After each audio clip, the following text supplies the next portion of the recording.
India എന്ന രാജ്യത്തെ ജനാധിപത്യത്തിന് കുറച്ച് പ്രത്യേകതയുണ്ട്. മറ്റ് രാജ്യങ്ങളിലെ പോലെ ഒരു വലിയ സാമൂഹിക വിപ്ലവത്തിലൂടെ ജനാധിപത്യം സ്വീകരിച്ച രാജ്യമൊന്നുമല്ല ഇന്ത്യ. ഇന്ത്യ ബ്രിട്ടീഷ് കൊളോണിയലിസത്തിനെതിരെ, ബ്രിട്ടീഷുകാർക്കെതിരെ സമരം ചെയ്തു കഴിഞ്ഞ് നമ്മൾ സ്വതന്ത്രരായപ്പോൾ അതിനോട് ചേർന്ന് തന്നെ കുറച്ചു കാലം കഴിഞ്ഞപ്പോൾ നമ്മൾക്ക് ജനാധിപത്യം എന്ന ഒരു അവകാശം ലഭിക്കുകയുണ്ടായി. ആ ഒരു അവസ്ഥയിലേക്ക് നമ്മൾ മാറുകയുണ്ടായി. അപ്പോൾ നമ്മുടെ വ്യത്യാസം എന്ന് പറഞ്ഞാൽ ഇന്ത്യ ജനാധിപത്യ രാജ്യമായപ്പോൾ തന്നെ എല്ലാവർക്കും തുല്യ അവകാശം തുടക്കത്തിൽ തന്നെ നൽകിയ ഒരു രാജ്യമാണ്. ഇങ്ങനെ ജനാധിപത്യത്തിന് വേണ്ടി അല്ലാത്ത ഒരു പോരാട്ടത്തിലൂടെ ജനാധിപത്യം ലഭിച്ച ഒരു രാജ്യമായതുകൊണ്ട് തന്നെ രണ്ട് പ്രധാനപ്പെട്ട ഫീച്ചേഴ്സ് നമ്മുടെ ജനാധിപത്യത്തിനുണ്ട്. ഒന്ന്, നമ്മൾ ജനാധിപത്യം സ്വീകരിക്കുന്നത് ജനാധിപത്യത്തിന് വേണ്ടി നടന്ന പോരാട്ടത്തിലൂടെയല്ല, മറിച്ച് നമ്മൾ സ്വതന്ത്രരാകാൻ വേണ്ടിയാണ് ആ പോരാട്ടം നടത്തിയത്. അതിന്റെ കൂടെ കിട്ടിയ ഒരു ബോണസ് പോലെയാണ് നമുക്ക് ജനാധിപത്യം. രണ്ടാമത്തെ കാര്യം എന്ന് പറയുന്നത്, നമ്മൾ ജനാധിപത്യം അല്ല എന്ന ഐഡിയോളജി, ആ ഒരു ആശയമല്ല നമ്മുടെ പ്രയോറിറ്റിയിൽ ഉണ്ടായിരുന്നത്. നമ്മൾ എല്ലാം സംഘടിച്ചതും നമ്മൾ പോരാടിയതുമെല്ലാം സ്വതന്ത്രരാകാൻ വേണ്ടിയിട്ടാണ്. ഇൻഡിപെൻഡൻസ് ആയിരുന്നു നമ്മുടെ ആവശ്യം. അപ്പൊ അതിനോട് ചേർന്ന് തന്നെ നാഷണലിസം എന്ന ഐഡിയോളജിയിലാണ് നമ്മൾ ഒന്നായി നിന്നത്. അല്ലാതെ അതായത് ദേശീയതയാണ് നമ്മളെ ഒന്നാക്കി നിർത്തിയത്, ജനാധിപത്യം എന്ന ആവശ്യമായിരുന്നില്ല. ഇലക്ഷനൊക്കെ ആകാറെ ഇനി കുറച്ചു നാളത്തേക്ക് തിരഞ്ഞെടുപ്പിനെ കുറിച്ചും ജനാധിപത്യത്തെക്കുറിച്ചും തിരഞ്ഞെടുക്കാനുള്ള അവകാശങ്ങളെക്കുറിച്ചും ഒക്കെ പലയിടങ്ങളിൽ നിന്ന് ചർച്ചകളുണ്ടാവും. എന്താണ് ജനാധിപത്യമെന്നും എങ്ങനെയാണത് വർക്ക് ചെയ്യുന്നതുമൊക്കെ നമ്മളിൽ പലരും പലയിടങ്ങളിൽ നിന്നും ഇനി കേൾക്കേണ്ടിയും വരും. ജനാധിപത്യത്തെക്കുറിച്ചുള്ളൊരു പുസ്തകമാണ് ഇത്തവണ നമ്മൾ പരിചയപ്പെടുന്നത്. അതിനു മുൻപ് ചാനലിലേക്ക് ആദ്യമായി വരുന്നവരുടെ അറിവിലേക്കായി ഒരു കാര്യം പറയുകയാണ്. നമ്മുടെ ചാനലിന്റെ പേര് സ്ലിംഗ്ഷോട്ട് പ്രൊഡക്ഷൻസ് എന്നാണ്. അതിൽ 1917 എക്കോ ടെയിൽസ് എന്ന പ്ലേലിസ്റ്റ് ആണ് പുസ്തകങ്ങൾ പരിചയപ്പെടുത്തുന്ന നമ്മുടെ ഈ ഒരു പ്ലേലിസ്റ്റ്. അപ്പൊ നിങ്ങൾക്ക് ഇഷ്ടപ്പെട്ട പുസ്തകങ്ങൾ എന്തെങ്കിലും ഉണ്ടെങ്കിൽ കമന്റ് ചെയ്യുക. ഈ പുസ്തകങ്ങളൊക്കെ നിങ്ങൾ വായിച്ചിട്ടുണ്ടെങ്കിൽ നിങ്ങൾക്കുണ്ടായ അനുഭവങ്ങളും കമന്റ് ചെയ്യുക. നമ്മുടെ വീഡിയോസ് ഇഷ്ടപ്പെടുന്നുണ്ടെങ്കിൽ അത് ലൈക്ക് ചെയ്യുക, ഷെയർ ചെയ്യുക, ചാനൽ സബ്സ്ക്രൈബ് ചെയ്യുക. അടുത്തുള്ള ബെൽ ബട്ടൺ കൂടെ അമർത്തുകയാണെങ്കിൽ നമ്മൾ ഇടുന്ന വീഡിയോസ് അപ്പോൾ നോട്ടിഫിക്കേഷനായി നിങ്ങൾക്ക് മുൻപിൽ വരും.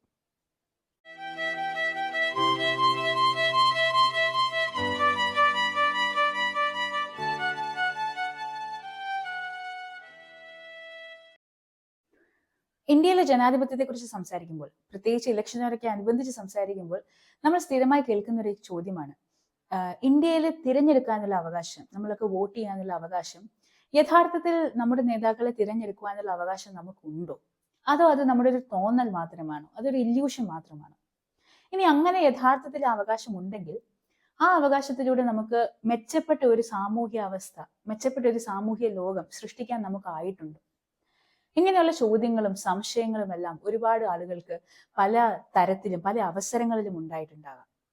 അങ്ങനെ ജനാധിപത്യം എന്താണെന്നും ജനാധിപത്യം എങ്ങനെയാണ് വർക്ക് ചെയ്യുന്നതെന്നും എന്തുകൊണ്ടാണ് ഇന്ത്യയിലെ ജനാധിപത്യം മറ്റുള്ള രാജ്യങ്ങളെ അപേക്ഷിച്ച് കുറച്ച് വ്യത്യസ്തമായി നിൽക്കുന്നതെന്നും എന്താണ് നമ്മൾ നേരിടുന്ന ഏറ്റവും വലിയ വെല്ലുവിളി എന്നും അതിനെ എങ്ങനെയൊക്കെ മറികടക്കാൻ നമുക്കാകുമെന്നും ഒരു സൊല്യൂഷൻ ആയിട്ടല്ല, പക്ഷെ എന്തൊക്കെ മെക്കാനിസത്തിലൂടെയാണ് ആ ക്രൈസിസുകളെ നമുക്ക് ഓവർകം ചെയ്യാൻ വേണ്ടിയിട്ട് ഇവിടെ വർക്ക് ചെയ്യുന്നത് എന്നൊക്കെ പറഞ്ഞു തരുന്ന ഒരു എസ്സേ ആണ്, ഒരു എക്സ്റ്റൻഡഡ് എസ്സേ എന്ന് വേണമെങ്കിൽ പറയാം.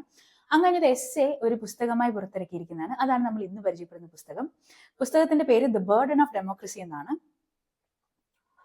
പ്രതാപ് ഭാനു മെഹ്ത എന്ന അക്കാഡമീഷ്യൻ, എന്ന വൈജ്ഞാനികനും എഴുത്തുകാരനുമൊക്കെയായ വ്യക്തി രചിച്ചിട്ടുള്ള ഈ പുസ്തകം സത്യം പറഞ്ഞാൽ ഈ പൊളിറ്റിക്കൽ സയൻസ് വിദ്യാർത്ഥികൾക്കും അല്ലെങ്കിൽ പൊളിറ്റിക്കൽ സയൻസിനെ ഒരു വിഷയമായി കണ്ട് പഠിക്കാൻ ആഗ്രഹിക്കുന്നവർക്കും പിന്നെ രാഷ്ട്രീയത്തിൽ താല്പര്യമുള്ളവർക്കും അങ്ങനെയുള്ളവർക്കൊക്കെ ഉദ്ദേശിച്ചുകൊണ്ടാണ് അദ്ദേഹം ഇങ്ങനെ ഒരു പുസ്തകം എഴുതിയത് എന്നാണ് എനിക്ക് തോന്നുന്നത്. കാരണം ഇതിന്റെ ഒരു ഭാഷ അത്തരത്തിലുള്ള ഒന്നാണ്. നമുക്കൊക്കെയുള്ള പല സംശയങ്ങളെക്കുറിച്ചും നമ്മുടെ ഈ ഒരു രാഷ്ട്രത്തിലെ നമ്മുടെ അവകാശങ്ങളെക്കുറിച്ച്, അതായത് തിരഞ്ഞെടുക്കുവാനുള്ള നമ്മുടെ അവകാശങ്ങളെ കുറിച്ചുള്ള സംശയങ്ങൾക്കെല്ലാം കുറച്ചെങ്കിലും മറുപടി തരുന്ന തരത്തിലാണ് ഈ പുസ്തകം എന്ന് ഞാൻ പറഞ്ഞല്ലോ. ഈ വോട്ട് ചെയ്യുന്നത് വഴി അങ്ങനെ നമുക്ക് ലഭിക്കുന്ന അവകാശം, നമ്മുടെ നേതാക്കളെ തിരഞ്ഞെടുക്കാനുള്ള നമ്മുടെ അവകാശം യഥാർത്ഥത്തിൽ വലിയൊരു അവകാശമല്ല. അത് വളരെ താൽക്കാലികമായി 5 വർഷം കൂടുമ്പോൾ ഇലക്ഷന്റെ സമയത്ത് മാത്രമേ നമുക്കൊക്കെ വില ലഭിക്കൂ എന്ന തരത്തിലൊക്കെ പല വാദങ്ങളും നമ്മൾ കേട്ടിട്ടുണ്ടാവും.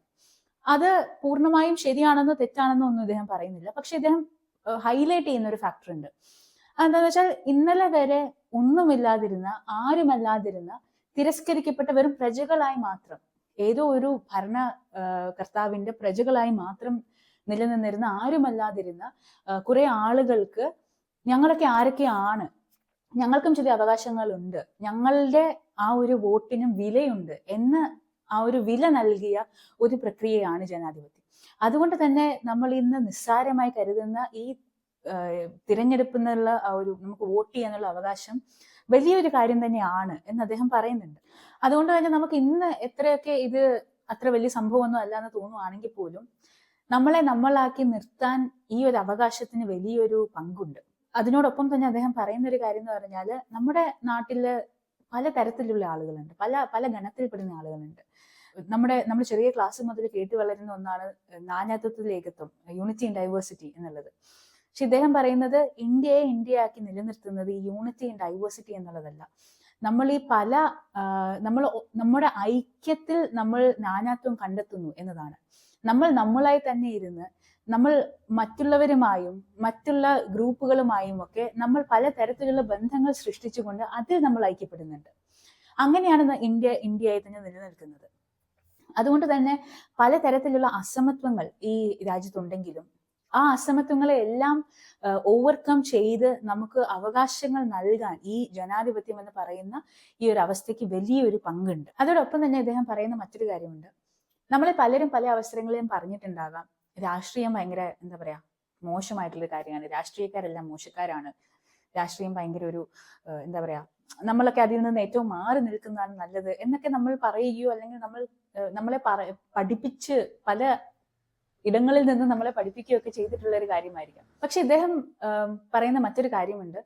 രാഷ്ട്രീയത്തിലെ അപജയങ്ങളെ അത് മാറ്റി രാഷ്ട്രീയം നല്ലതാക്കുവാൻ വേണ്ടി നമ്മൾ പുറത്തുനിന്ന് പറഞ്ഞിട്ട് കാര്യമില്ല, നമ്മൾ അതിലേക്ക് ഇറങ്ങി നിന്ന് തന്നെ നമ്മൾ ഈ കാര്യത്തെക്കുറിച്ച് സംസാരിക്കണം. നമ്മുടെ അവകാശങ്ങൾ മനസ്സിലാക്കി ആ അവകാശങ്ങൾ വിനിയോഗിക്കുക കൂടി വേണം.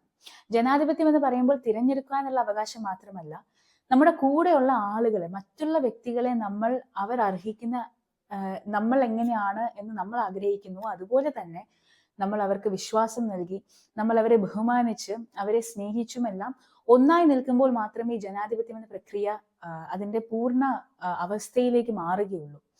അതായത് തിരഞ്ഞെടുക്കുവാനുള്ള അവകാശം, വോട്ട് ചെയ്യാനുള്ള അവകാശം മാത്രമല്ല, ഓരോ മനുഷ്യനും ഈ നാട്ടിൽ മനുഷ്യനായി ജീവിക്കുവാനുള്ള അവകാശം കൂടിയാണ് ജനാധിപത്യം നൽകുന്നത്. അതാണ് ജനാധിപത്യത്തിന്റെ ഏറ്റവും വലിയ ഭംഗി എന്ന് പറയുന്നതും. എത്ര വലിയ അസമത്വങ്ങളിലാണ് നമ്മുടെ സമൂഹമായിരുന്നത് എന്നിരുന്നാലും ഇപ്പോൾ നമ്മളൊരു ജനാധിപത്യ രാജ്യം എന്ന് പറയുമ്പോൾ നമ്മൾ എല്ലാവരും തുല്യരാണ്. അത് വോട്ട് ചെയ്യുന്നതിൽ മാത്രമല്ല, ഓരോ ദിവസവും ജീവിക്കുന്ന അവസ്ഥയിൽ നമ്മൾ എല്ലാവരും തുല്യരാണ് എന്നത് തന്നെയാണ്. ഞാനിതിന്റെ ഇൻട്രൊഡക്ഷൻ ഭാഗത്തുള്ള കുറച്ച് കാര്യങ്ങൾ മാത്രമേ പറഞ്ഞിട്ടുള്ളൂ, ബാക്കിയൊക്കെ നിങ്ങൾ വായിച്ച് മനസ്സിലാക്കുക. എന്തായാലും നിലവിൽ ഈ നാട്ടിലുള്ള ഈ ലോകത്തുള്ള പല അവസ്ഥകളെയും വെച്ച് നോക്കുമ്പോൾ നമുക്ക് നമ്മളായി തന്നെ ഇരിക്കാനും നമുക്ക് നമ്മുടെ നേതാക്കളെ തിരഞ്ഞെടുക്കാനുമുള്ള അവകാശം നമ്മൾ കരുതുന്നതിലും വലിയൊരു അവകാശം തന്നെയാണ്. അതിനെ നന്നായി മനസ്സിലാക്കി നിങ്ങൾക്ക് ലഭിച്ചിരിക്കുന്ന ഈ അവസരം, നിങ്ങളുടെ നേതാക്കളെ തിരഞ്ഞെടുക്കാനുള്ള 5 വർഷം നിങ്ങളുടെ ജീവിതം എങ്ങനെയാവും, 5 വർഷം മാത്രമല്ല ഭാവിയെ കൂടി നിർണ്ണയിക്കുവാൻ കഴിയുന്ന ഭരണകർത്താക്കളാണ് നമുക്കുള്ളത്. അങ്ങനെ ഒരു സിസ്റ്റത്തിലാണ് നമ്മളുള്ളത്. അപ്പം നമ്മുടെ ഭാവി എങ്ങനെ ആയിരിക്കണമെന്ന് തീരുമാനിക്കാനുള്ള വലിയൊരു ഉത്തരവാദിത്വമാണ് നിങ്ങളുടെ തിരഞ്ഞെടുക്കുവാനുള്ള അവകാശം. അത് നന്നായി തന്നെ വിനിയോഗിക്കുക. എല്ലാവരും തന്നെ വോട്ട് ചെയ്യുക. നമ്മുടെ രാജ്യത്തെ, നമ്മുടെ നാടിനെ സംരക്ഷിക്കുന്ന, നമ്മുടെ മൂല്യങ്ങൾ, നമ്മുടെ ഭരണഘടനാ മൂല്യങ്ങളെ സംരക്ഷിക്കുന്ന, നമ്മുടെ നാടിനെ പുരോഗതിയിലേക്ക് നയിക്കുന്ന, പഴയ 14ാം നൂറ്റാണ്ടിലേക്കല്ലാതെ പുരോഗതിയിലേക്ക് നയിക്കുന്ന നേതാക്കളെ തിരഞ്ഞെടുക്കുക.